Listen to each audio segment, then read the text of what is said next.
Hablando de los anticuerpos de este sistema, lo que vamos a encontrar es que los anticuerpos que se forman contra el Luteran A, el antígeno Luteran A, son de tipo naturales, por lo tanto, como la mayoría de los anticuerpos naturales, son de tipo IgM.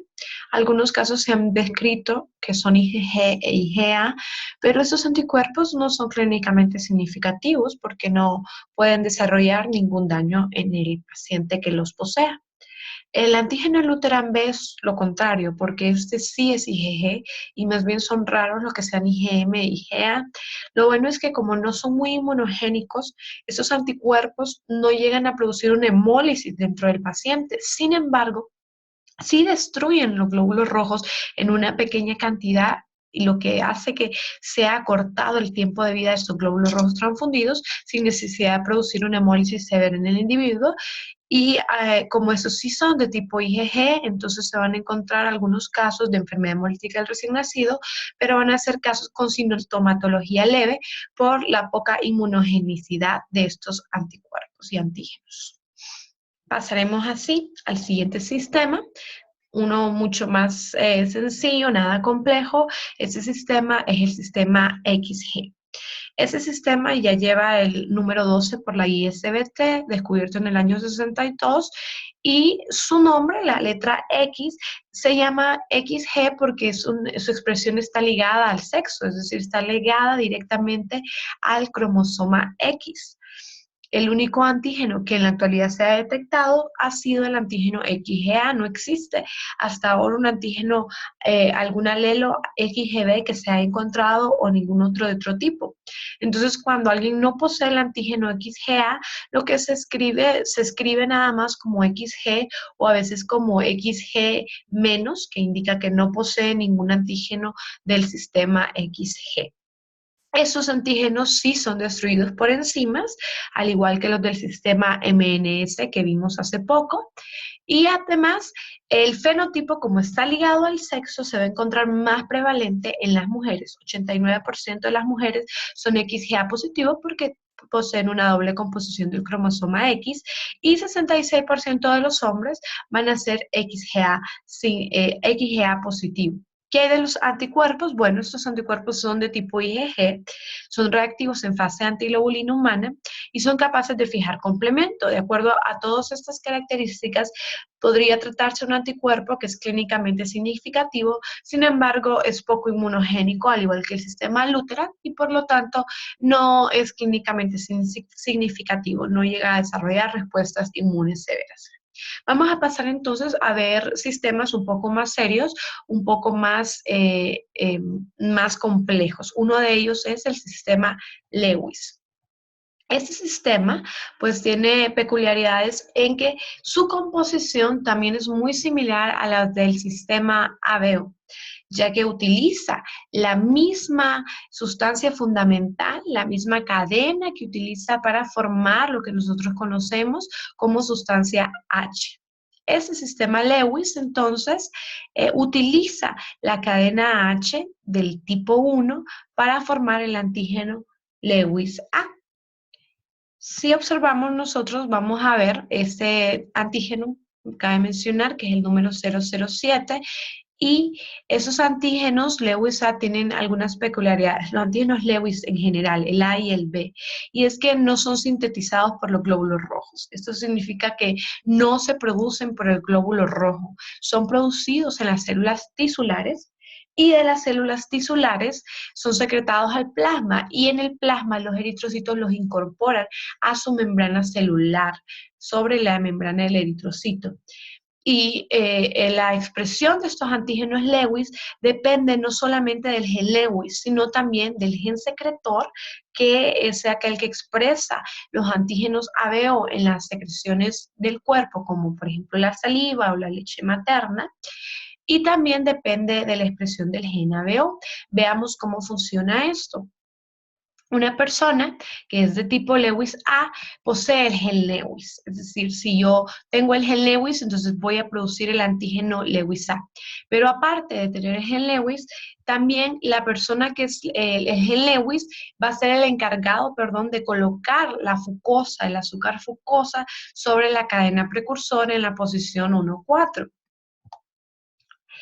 la persona que es genotipo Lewis, pero no es fenotipo secretor, es decir, es homocigoto recesivo para el gen secretor, entonces no posee el antígeno en las secreciones, va a ser y formar solamente el antígeno Lewis A, solamente el A. ¿Qué sucede si alguien tiene el gen Lewis, pero sí es secretora? Es el otro caso que tenemos aquí abajo. Si alguien posee el gen secretor, ya sea en estado homocigoto o heterocigoto, entonces va a poder ser capaz de producir la sustancia H, ¿verdad? Va a agregar la fucosa en la posición 1,2 y esta sí es la sustancia H, ¿verdad? El gen Lewis habíamos dicho que añade la fucosa en la posición 1,4. No es sustancia H, pero es una cadena muy similar. Lo que se forma, que es muy parecido a la sustancia H, es el antígeno Lewis A. Ahora, el gen secretor coloca la sustancia H, coloca la fucosa en la posición alfa 1,2 y entonces aquí sí tenemos la sustancia H. Cuando viene el gen Lewis a colocar su fucosa, entonces vemos que es un antígeno totalmente diferente al antígeno del Lewis A y este es el que es conocido como Lewis B, porque el gen Lewis es el que se encarga de colocar la fucosa en este lugar. Sí podemos ver entonces, ambas composiciones son muy similares, la de Lewis B junto a Lewis A, y esto va a ser importante en la formación de los anticuerpos de este sistema. ¿Ok? Repitiendo y resumiendo, tenemos entonces que este sistema, el gen Lewis se encarga de colocar una fucosa en la posición 1,4 de la sustancia fundamental, y esa sustancia que se produce por la presencia del gen Lewis es el Lewis A, el antígeno Lewis A. Esa persona no es secretora y por lo tanto no añade ninguna otra fucosa a la cadena precursora. Cuando se es secretor, entonces el gen secretor añade la fucosa en la cadena, en la posición alfa 1,2, que equivale a la sustancia H. Entonces, cuando se es secretor, se produce Lewis B. Se posee el antígeno Lewis y se produce Lewis B. Si solo se posee antígeno Lewis y no secretor, se produce solo sustancia Lewis A. Ok, continuando un poco con los fenotipos y frecuencias, tenemos entonces que descubrir, de acuerdo al anterior, que Lewis A y Lewis B no son alelos. Es decir, que no se pueden tener los dos al mismo tiempo. No existe esa manera heterocigota, si podemos observar en los fenotipos, porque o se obtiene una composición o se obtiene la otra de acuerdo a la presencia o no del gen secretor. La ausencia del gen sí existe. Cuando alguien no posee el gen Lewis, es Lewis recesivo, entonces va a producir un genotipo que es negativo para ambos, ¿verdad? Vamos a ver que es mucho más común el antígeno Lewis B que del tipo A. En cuanto a los antígenos, tampoco están muy bien expresados al nacer. Habíamos hablado que en el sistema P tampoco se expresaban muy bien o muy fuertemente al nacer, y así también en el sistema Lutra. Los glóbulos rojos de los recién nacidos, entonces, normalmente al nacer van a ser negativos, Lewis A negativo, Lewis B negativo. Gradualmente con el tiempo, con los meses y los años, los antígenos se van adquiriendo, es decir, el recién nacido se expresa de esta manera como Lewis A negativo, B negativo, pero realmente con los años puede tener cualquiera de los otros dos tipos de fenotipo, no necesariamente es que es ausente del gen Lewis. También durante el embarazo ocurre que como estos antígenos no son propios del eritrocito, sino que son adheridos a la membrana del eritrocito, ocurre durante el embarazo que se sueltan de la membrana del eritrocito, se debilitan durante el embarazo, siendo la mayoría de madres Lewis A negativo y B negativo. Después del parto, normalmente se restablece el fenotipo real que tenga la madre, ya sea A positivo o B positivo. Entonces, por estas razones aquí presentes, podemos descubrir también que no hay posibilidad de una enfermedad hemolítica del recién nacido porque el bebé no posee los antígenos. Aunque la madre no los posee tampoco y pudiera formar anticuerpos contra lo que no posee, el bebé no los tiene y entonces no va a formar anticuerpos contra estos. Otras datos de los anticuerpos es que son anticuerpos irregulares naturales de tipo IgM. Se detectan frecuentemente en mujeres embarazadas. Como ellas los pierden en la superficie de sus eritrocitos, ellas forman anticuerpos, ¿ok? Y esos anticuerpos son capaces de fijar complemento. Solamente se producen los anticuerpos cuando la persona es Lewis A negativo y B negativo. No se produce cuando alguien es Lewis A positivo o cuando alguien es Lewis B positivo, porque las estructuras antigénicas son muy similares de ambos. Entonces, cuando no se posee el A exclusivamente o no se posee el B exclusivamente, no los reconoce como extraños. Otra curiosidad de este sistema es que poseen un amplio rango térmico, pudiendo aglutinar desde 37 grados Celsius también, a pesar de que son IgM, que son fríos, también aglutinan a 37 grados Celsius y también aglutinan con antiglobulina humana por la activación del complemento. Cuando se utilizan enzimas, estos no se cortan, no se destruyen, al contrario, se fortalecen y reaccionan mucho más fuerte. El anticuerpo más común, ya dijimos que solo se producen por este fenotipo, es del tipo anti-Lewis A. Estos pues no van a producir enfermedad hemolítica en recién nacido por las condiciones que antes mencionamos y agregaríamos también que son de tipo IgM, no son capaces de atravesar placenta. Esos anticuerpos Lewis en el suero del receptor se ven neutralizados por sustancias Lewis en el plasma del donador, por lo que raras veces producen una reacción hemolítica transfusional. Expliquemos esto con la siguiente imagen más detalladamente. ¿Okay? El donante de sangre puede tener el antígeno Lewis en su superficie, ¿verdad? Los glóbulos rojos del donante, podemos poner un ejemplo, son Lewis A positivo.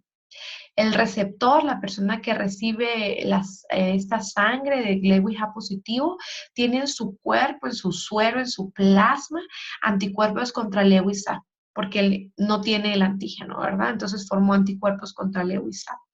Por naturaleza, entonces, aquí tendríamos una reacción antígeno-anticuerpo que por acción del complemento, porque estos anticuerpos activan complemento, causaría una hemólisis dentro del paciente. Sin embargo, ocurre una cosa. Este antígeno Lewis A que va en la superficie del eritrocito, cuando llega a la sangre del receptor, libera el antígeno Lewis A, lo suelta de la membrana del eritrocito, sale al plasma y en el plasma es acarreada por las lipoproteínas de baja densidad o mejor conocidas por el LDL, haciendo así que esos anticuerpos no actúen contra los eritrocitos porque los eritrocitos pierden el antígeno. A continuación tenemos una imagen acerca de lo que hablábamos que es de amplio rango térmico. ¿Cómo se vería en una reacción de Kühns indirecto? Bueno, como es de tipo IgM, va a aglutinar fuertemente en centrifugación inmediata o fase salina. A 37 grados es posible que aglutine porque es de amplio rango térmico. Y con antiglobulina humana va a aglutinar también por el hecho de que activan complemento, ¿verdad? Y si la antiglobulina humana es poliespecífica, si está hecha para el complemento, entonces también va a aglutinar en esta fase. Muy bien, aquí tenemos un pequeño ejercicio para resolver después de los datos dados con respecto a este sistema, y aquí hablábamos que es un poquito complejo y que hay que conocer y entender cada uno de los conceptos estudiados, ¿verdad? Decíamos entonces que si alguien era Lewis A positivo, entonces esa persona tiene el gen Lewis, pero no posee el gen secretor. Entonces, si describimos los genes presentes en esta persona, diríamos que posee el gen Lewis, pero no posee gen secretor. En el glóbulo rojo, el único antígeno presente va a ser el antígeno A. En los fluidos corporales, ¿cómo sé si va a tener los antígenos Lewis en los fluidos corporales? Pues dependerá de si es secretor o no. Como este fenotipo Lewis A no es secretor, entonces sabemos que en los fluidos corporales no va a poseer los antígenos A. No es secretor, aquí responderíamos esta pregunta, y tampoco es capaz de formar un anticuerpo, no forma anti-Lewis D. ¿Por qué? Porque dijimos que el único fenotipo que forma anticuerpos es el anticuerpo que es negativo para ambos. Y así va sucesivamente cada uno de las respuestas en este cuadro. El tipo B es alguien que sí es secretor y tiene el gen Lewis, posee el antígeno B en la superficie de los eritrocitos, sí va a tener el antígeno B en los fluidos corporales porque es secretor, sí es secretor y no produce anticuerpos. Sucesivamente de esa manera, vamos a pasar entonces a uno de los sistemas de mayor importancia después del ABO y el RH, el sistema que es altamente inmunogénico, y dentro de los anticuerpos irregulares más comúnmente encontrados es precisamente los anticuerpos de este sistema, el sistema Kelly. Este recibe el número 6 por la ISBT, es una glicoproteína, posee 24 antígenos, pero vamos a estudiar solo los principales, que son el K mayúscula, este es conocido como antígeno KEL, el K minúscula, que es conocido como celano, el KPA, KPB, JSA y JSB, ¿verdad? JSA, JSB son alelos, KPA es alelo de KPB y asimismo K mayúscula de K minúscula. Los antígenos, estos sí están muy bien desarrollados al nacer. O sea que desde la etapa fetal se forman estos antígenos en la superficie del eritrocito. Cuando se utilizan enzimas, estos no se destruyen. Y lo que mencionábamos, después del sistema ABO y el sistema RH, que estos son los más inmunogénicos, el antígeno K mayúscula es el más inmunogénico. Fenotipos y frecuencias. Bueno, en el sistema KEL tenemos peculiaridades porque hay antígenos de muy alta incidencia y hay antígenos de muy baja incidencia. Si nos fijamos en las frecuencias, encontramos que un 98% de la población es K positivo, que un 100% de la población es B positivo y que un 80% de la población es B positivo también. ¿Qué sucede con las letras A? ¿Verdad? Para la JSA, solo un 1% de la población es JSA. Solo no, es muy raro encontrar gente que sea KPA positivo. Y el K mayúscula también es muy raro. Entonces, en este cuadro lo tenemos resumido de la siguiente manera. El antígeno celano o K minúscula, KPD y JSB son de alta frecuencia, o sea, la mayoría de la población los posee y por lo tanto es muy fácil encontrar sangre compatible cuando alguien no pues, posee esta misma conformación antigénica. Ahora, de baja frecuencia son los otros, el K mayúscula, el KPA y el JSA. Los anticuerpos son IgG siempre y son de tipo inmune. Solo se producen después de una transfusión, un embarazo o un trasplante. Eso se refiere a que sean inmunes. Esos, como son de tipo IgG, se detectan en la fase de antiglobulina humana. Aunque no son capaces de fijar complemento, como son inmunes, son IgG, sí producen una reacción hemolítica transfusional y una enfermedad hemolítica del recién nacido. Lo mencionamos nuevamente, el anti-K mayúscula después de los anticuerpos ABO es el que más se encuentra implicado en una reacción posttransfusional. El resto de anticuerpos en este sistema es muy raro encontrarlos, ¿verdad? El más común encontrar es el anti-K. Muy bien, existen otros fenotipos del sistema K, así como en el ABO había un fenotipo Bombay, así como en el RH había un fenotipo nulo y un RH mod. Existe un fenotipo en el sistema KEL que se llama K0. Este fenotipo es un fenotipo en el cual la persona no posee ningún antígeno KEL, ninguno de los 24, con excepción de uno, que es el antígeno KX. Ese antígeno KX entonces se cree que viene a ser como la sustancia precursora sobre la cual se colocan el resto de los antígenos. Es muy similar al RH nulo, porque el RH nulo de la misma manera se trataba de un paciente que no poseía ninguno de todos los antígenos RH. Por lo tanto, una persona que no posee ningún antígeno que él no se le puede dar otro tipo de sangre que no sea del mismo fenotipo K0. Estos eritrocitos sobreviven bien, o sea que a pesar de que falta el antígeno KEL en la membrana del eritrocito, el eritrocito no se ve deformado ni se ve destruido. Existen otros fenotipos especiales del sistema KEL con expresiones disminuidas, como el fenotipo MacLeod también, que se encuentran en las bibliografías sugeridas para la lectura de este tema. Muy bien, aquí tenemos una reacción esperada para este sistema.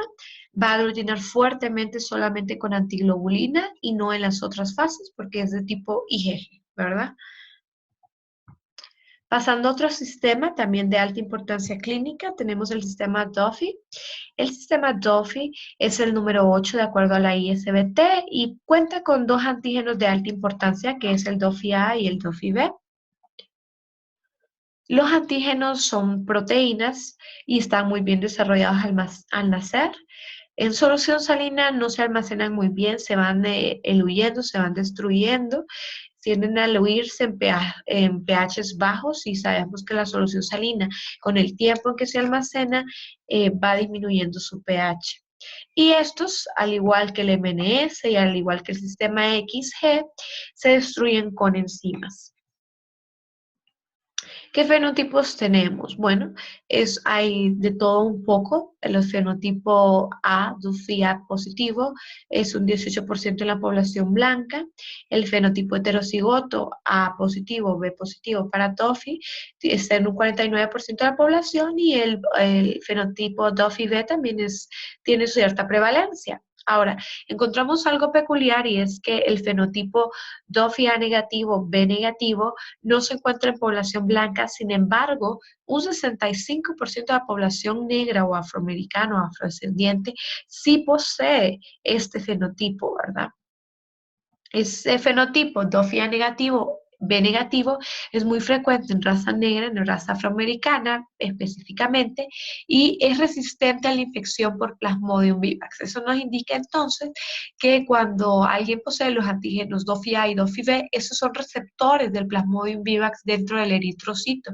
Por lo tanto, cuando a alguien le hacen falta, entonces es resistente a esta infección. Y es por eso que no existe infecciones por Plasmodium vivax o no se dan en alta frecuencia en países afroamericanos porque las personas no poseen los receptores para este microorganismo, para este parásito. Este es un tipo de mecanismo de resistencia que se cree que fue producto de la evolución, que con el pasar de los años se fueron perdiendo los antígenos como defensa contra el parásito por parte del organismo humano.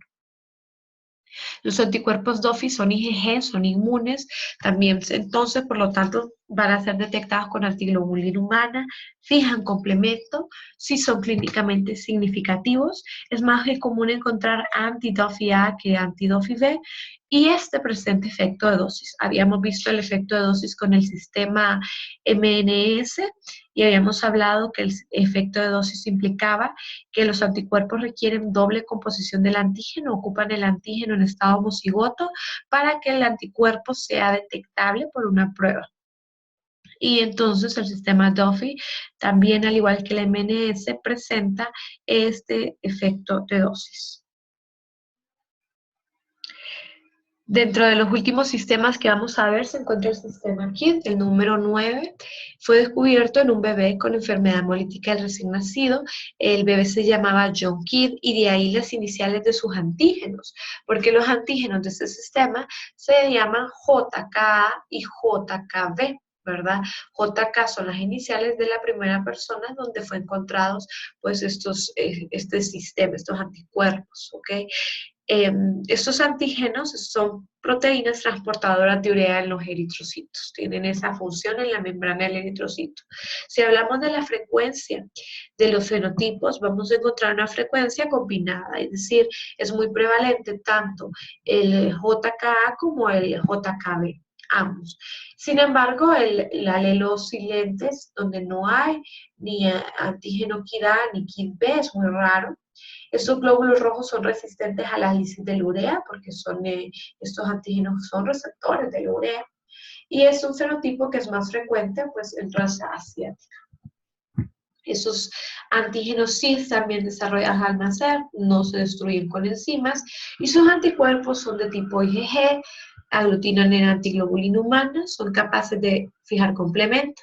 Es otro sistema que también muestra dosaje o efecto de dosis y presenta algunas dificultades en su identificación y es que esos anticuerpos muy frecuentemente se encuentran con otros, dificultando entonces que puedan ser identificados. Aparte, son débiles, no aglutinan de 2, 3 cruces, sino que tienen aglutinaciones bastante débiles. Y cuando los sueros, las muestras son viejas, tienden a desaparecer porque los títulos son muy bajos, ¿verdad? Estas condiciones entonces que acabamos de mencionar nos van a decir entonces que los anticuerpos del sistema KID son de difícil identificación, ¿verdad? El paciente puede tenerlos y yo puedo no detectarlos porque son muy débiles o porque están con otros múltiples anticuerpos también. Pueden causar enfermedad hemolítica del recién nacido y reacción hemolítica transfusional, son clínicamente significativos. Vamos a ver finalmente el sistema I. Este sistema pues es una aglutinina fría, ¿verdad? Aglutina en fase salina y posee dos antígenos de importancia que es el I mayúscula y el I minúscula. El desarrollo es un poco particular. Cuando una persona nace, cuando el bebé nace, entonces todos los bebés son I minúscula, positivo, ¿verdad? Es una cadena lineal. Sin embargo, a partir de los 18 meses, esa cadena lineal comienza a ramificarse. Y entonces ya no es el mismo antígeno. A esta nueva cadena que está ramificada se le conoce como I mayúscula. Y entonces vamos a encontrar en los bebés I minúscula porque no se ha ramificado la cadena y en los adultos un I mayúscula porque ya la cadena se ha ramificado. Sin embargo, los adultos pueden tener cantidades muy bajas o muy pequeñas de I minúscula y en algunos casos impiden que cuando la persona se vuelva adulta, esta cadena se ramifique, produciendo en el adulto un fenotipo I minúscula propio de adultos que es muy raro. Entonces vamos a tener las siguientes frecuencias y fenotipos. El I mayúscula sabemos que es parte del adulto, ¿verdad? En el adulto entonces vamos a encontrar mucho I mayúscula positivo, pero apenas pequeñas cantidades o trazas de I minúscula. En sangre de cordón, que sabemos que la sangre de cordón es tomada al momento del nacimiento, vamos a encontrar pocas cantidades ramificadas y mucha cantidad de I minúscula sin ramificar. ¿Qué sucede en los adultos que poseen I minúscula? Tienen pocas cantidades ramificadas y muchas cantidades de I minúscula. Los anticuerpos que se forman son los anti-mayúscula, anti-minúscula, reaccionan mejor a temperatura ambiente inferiores. Son aglutininas frías, como lo habíamos mencionado. Realmente no son de importancia clínica, excepto si tuvieran algunos, si existieran algunos que reaccionaran a 37 grados Celsius o que también reaccionaran en antilobulina. Este caso no suele darse mucho porque la mayoría son IgM y solo algunos casos son IgG. Sin embargo, sí son capaces de fijar complemento. Están asociados a múltiples patologías estos anticuerpos. La mayoría de las personas posee anti mayúscula, eso vendría a ser pues un autoanticuerpo. Y es detectable a 4 grados Celsius. Como no es la temperatura normal en que se trabaja una muestra para una tipificación o para una identificación de anticuerpos irregulares, entonces tampoco es muy común que aunque la mayoría de personas tenga el anticuerpo, nosotros veamos esas aglutinaciones por la temperatura en que se trabaja. Sin embargo, existe un autoanticuerpo I mayúscula que es patológico y que está asociado con anemias hemolíticas crónicas. Es de tipo IgM y se encuentra presente durante algunas infecciones de manera transitoria. Existe un halo anti-I también que se presenta en adultos del fenotipo I minúscula, o sea, aquellos fenotipos raros de adultos I minúscula que no fueron capaces de ramificarse a I mayúscula forman un anticuerpo contra I mayúscula de manera inmune. No son activos a 37 grados Celsius, pero sin embargo pueden destruir los eritrocitos transfundidos, así como lo hablábamos del sistema Lutheran. Hay un autoanticuerpo anti-I minúscula también, que si son de tipo IgG van a causar una ictericia neonatal. No llega enfermedad hemolítica recién nacido, pero sí da una leve ictericia en el neonato. Ok, otra peculiaridad que vamos a estudiar de este sistema I es que son crioaglutininas, ¿verdad? Crio porque aglutinan en frío. No tiene significado clínico, es decir, no causa ningún daño en el paciente, pero sin embargo sucede lo siguiente, la muestra del paciente, una vez que es tomada, va a formar aglutinación sola, porque hay un autoanticuerpo ahí frío que va a aglutinar la muestra y la muestra va a llegar al banco de sangre precisamente de esta manera, aglutinada. Esto no me va a dejar ver las aglutinaciones de importancia clínica. Yo no voy a poder hacer un tipiaje, yo no voy a poder hacer una prueba de Coombs porque ya la muestra viene aglutinada. Entonces no voy a poder detectar aglutinación, que es lo que yo estoy esperando ver como reacción positiva. Entonces, si yo hago un frotis de sangre periférica de esta muestra, lo que voy a encontrar va a ser eritrocitos aglutinados en el frotis de sangre. ¿Qué se puede hacer en ese caso? Bueno, se puede eliminar esa aglutinina mediante un procedimiento que se llama autoabsorción. La autoabsorción remueve autoanticuerpos del suero del paciente, ¿verdad? Entonces, es una técnica que vamos a ver en la siguiente clase, la autoabsorción, y consiste en remover anticuerpos del suero del paciente. Entonces se puede remover el anticuerpo. Las técnicas son sencillas, pero existe una manera mucho más sencilla de eliminar esta interferencia y es que si la muestra aglutina en frío, entonces que se trabajen las pruebas a 37 grados Celsius para evitar la acción de este autoanticuerpo. Muy bien, con eso hemos terminado, ¿verdad? Las conclusiones y preguntas las dejaremos para el momento presencial en la clase, pero tenemos entonces un recordatorio de los sistemas que presentan el efecto de dosis. Esta es una caricatura, ¿verdad? Que se encuentra en inglés, pero dice lo siguiente: Kids and Duffy the monkey eats lots of M&M's. Esta frase sola agrupa todos los sistemas sanguíneos que presentan efecto de dosis. El sistema KID, el sistema Duffy, el sistema RH y el sistema MNS, ¿verdad? Entonces aquí los tenemos representados. Esos son los antígenos que presentan efecto de dosis. Del sistema RH también lo presentan todos, con excepción del antígeno D, ya que este no posee alelo. Y del MNS, aunque el de las S era menos común, también pueden presentar efecto de dosis. Con eso damos por concluida la clase de otros sistemas sanguíneos.